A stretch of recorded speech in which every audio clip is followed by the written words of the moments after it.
Hey y'all, welcome back to another video. You're watching the Nurse Life 242 and I am so excited to share this video with you guys because I'm talking all about how I started my process and how I got here in the United States. So if you've watched my last video, that would have been talking about my nursing career up until this point, like almost 9 years later. So whether you're still in nursing school or you're still, a nurse, you're aspiring to come to the United States or even Canada or the UK or wherever it is that you want to go, this video may not apply to you completely, but this is my journey. You'll get to see the things that I had to do.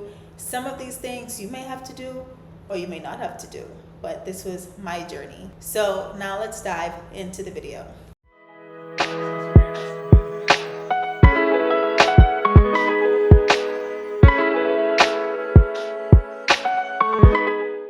I feel like one of those reasons why I really wanted to come was because I never got that college experience. Okay, I went to COB, which is, back in my home country. I went to the college there and I never had the opportunity to go off to school like some of my friends or some of my classmates, experience that dorm life, college life away from parents and everybody. I never had that. And so I think I just had in the back of my mind that, okay, because I didn't have that experience, the next best thing would be to go and work whenever I'm done. Of course, those college days are now over with, so the experience isn't quite the same. It's even better because now I live here. So now that we've gotten the why out, let's go to how I did it. So, of course, if you're a nurse, by now you should know that there's this tedious exam that you have to go ahead and study for called the NCLEX. Now, the NCLEX in recent times have changed. It's now called the next generation NCLEX. I think the studying for it is the same, but the way they outline the exam is a little bit different. When I took the exam, it was just all multiple choice. But within those multiple choice, you still had to answer questions about lab values, calculations, and then just other questions on different aspects of nursing. But in order to take this NCLEX, there's a whole other process that you have to do even before you sit the exam. So my first advice for anyone that's interested or thinking about taking this NCLEX is not to start studying surprisingly, no. So what I would advise for you to do is to start getting your credentials verified.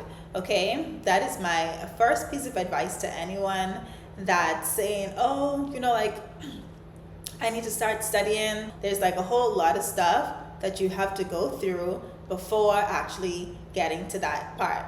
When I say to get your credentials verified, the Board of Nursing, wherever you're applying to, whichever state you're applying to, they need to know that the nursing that you did in your home country lines up to the standards of them here in the United States. So therefore, your credentials have to be verified. So they look at the curriculum, they look at your grades, they look at, how much credit hours you did. I'm sure there are many bodies that do this, but the one that I went through was the CGFNS. And so within doing that, there are different steps that you have to go through. There are different payments that have to be made. You will have to go and request your transcript from your school that you went to. There's a whole lot of stuff. They'll let you know step by step what it is that you have to do. So once you do that and your credentials are verified and, they give you this certificate to say that everything is good, then they tell you you're now ready to apply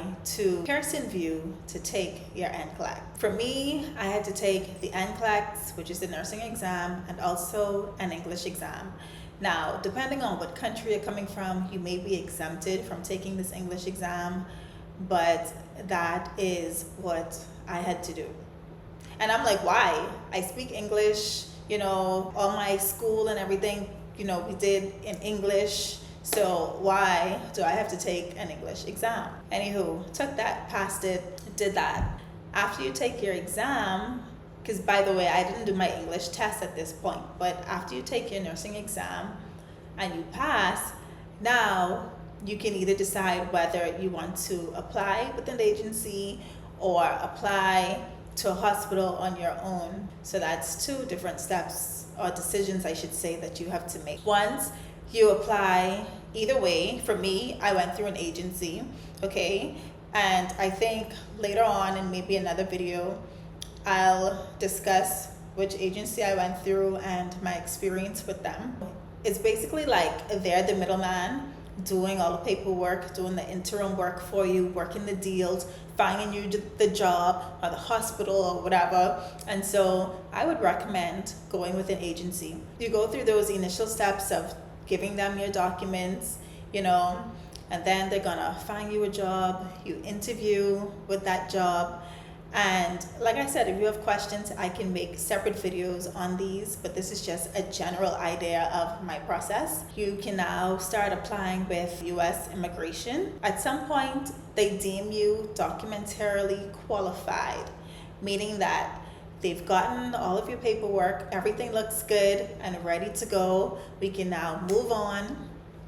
Once you become documentarily qualified, that was the best news for me, because once you do that, that means that you're in line and you're awaiting an interview date with the US Embassy in your home country. So yes, guys, I've gotten my date for my visa interview. It is now March 2023, okay? And I actually got my date from last month, which would have been February.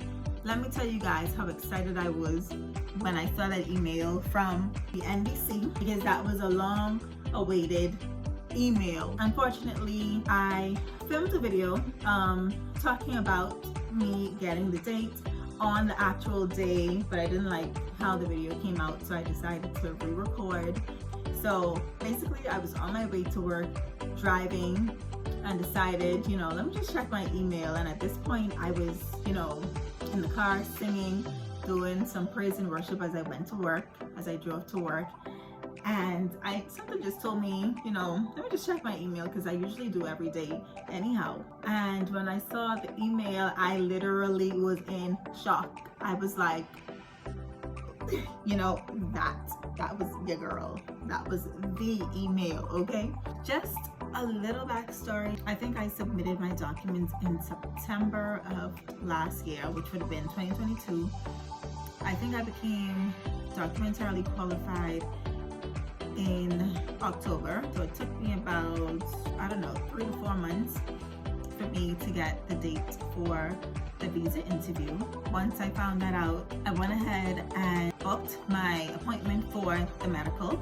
There's only one designated doctor that you can go to in the Bahamas, that is Bay Street Medical, and that's located downtown next to McDonald's on Bay Street basically. And yeah, so that's the only doctor that you can go to. I want to say that the fee is a pretty penny, but it does depend on the vaccinations that you would have had already and the vaccinations that you may need to get in order to be approved, you know, during your interview. So we did that. We also had to do a chest x-ray. So after we went to the doctor's office, we went to that chest x-ray, and then we went back about 3 days later to get our Mantus read and to see the doctor. Once that was done and approved and all of your monies were paid to the doctor, then that is it until the actual day of your interview.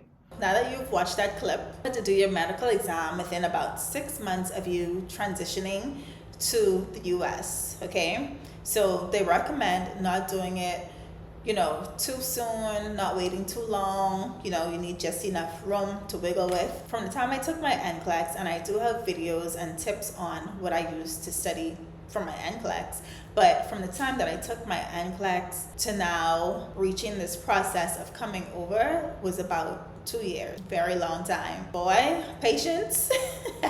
You really gotta have, okay? We had our interview. It actually went very smooth. They asked a few questions, nothing too hard, you know. This is This is the morning of.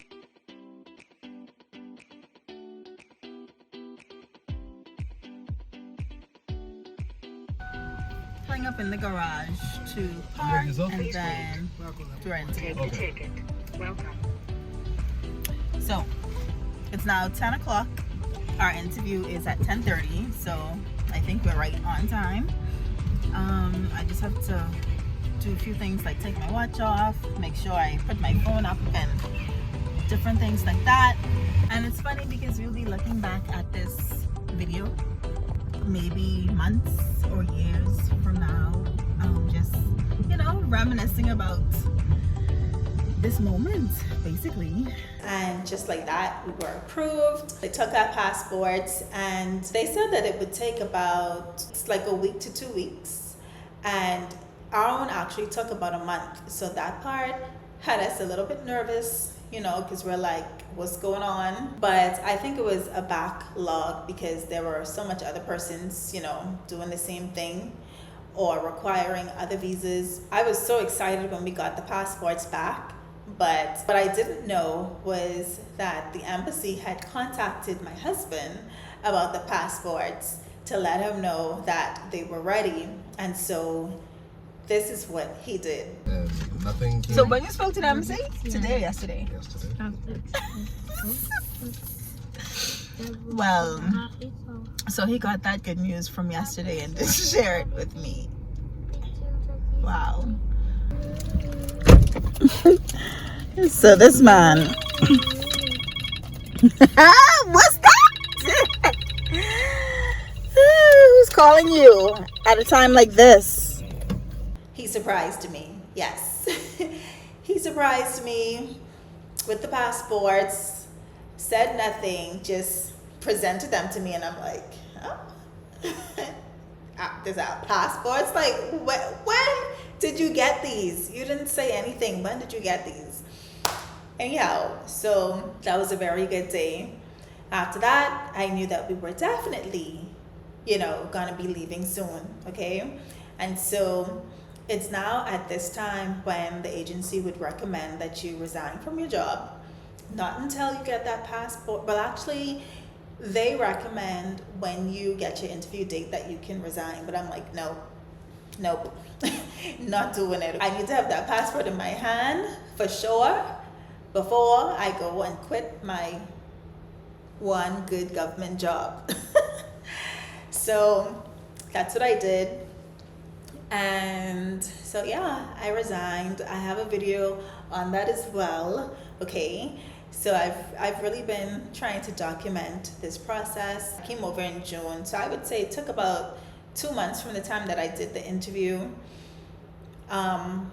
You know, getting the passports and all that, coming over, it was about 2 months and some change. What I also did was I made a calendar. So my calendar started from like July 2021. Each time I did a step, I wrote it down on my calendar just to keep as like a reminder for the things that I had to go through to get here. But just know that I started that from July 2021. It's now 2023 and I am here with my husband, okay? We are here. And be sure to click that bell button to make sure that you don't miss any future uploads from me, because I'm gonna have the videos coming, guys. I'm gonna have the videos coming. I hope you enjoyed, and like I said, don't forget to leave a thumbs up, comment. Definitely don't forget to subscribe before you leave.